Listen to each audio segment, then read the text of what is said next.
A jaw-dropping Oval Office meeting. President Trump blasted the Ukrainian leader and at times praised Russian President Putin. And at one point, the Ukrainian ambassador could be seen with her face in her palm. Afterward, President Zelenskyy walked out without making a deal. He later took to social media to thank the U.S. and the president.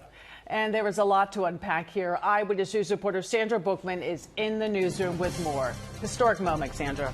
It was an historic moment. Today's meeting in the White House did not turn out how many had expected. The tense 10-minute exchange between Presidents Trump and Zelenskyy went well beyond the usual diplomatic rifts. The gulf between the two leaders seemingly widening right in front of the cameras. It began like most other visits by heads of state to the White House with a civil greeting, a handshake, a quick photo op.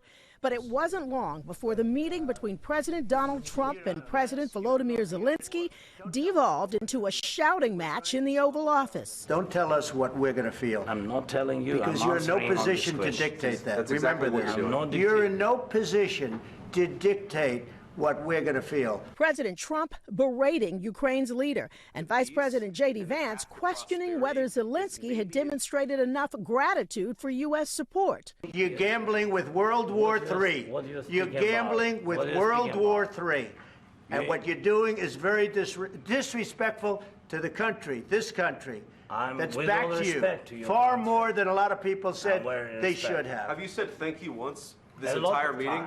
No, in this entire meeting, have you said thank you? Zelenskyy was in Washington to sign a deal which would have given the U.S. access to some of Ukraine's rare earth minerals in exchange for continued support in its war with Russia.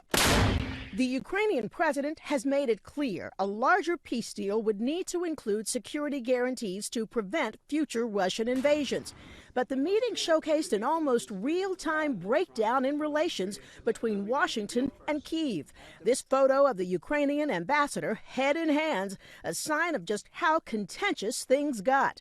A short time later, President Trump told Zelenskyy to leave the White House. No mineral deal was signed and a planned news conference canceled. In a social media post following that Oval Office exchange, Mr. Trump wrote, "He disrespected the United States of America in its cherished Oval Office. He can come back when he's ready for peace."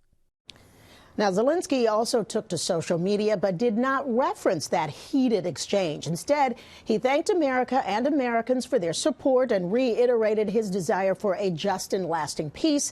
But the acrimony that exploded in the Oval Office today certainly raises questions about the prospects of a peaceful solution here. Sade?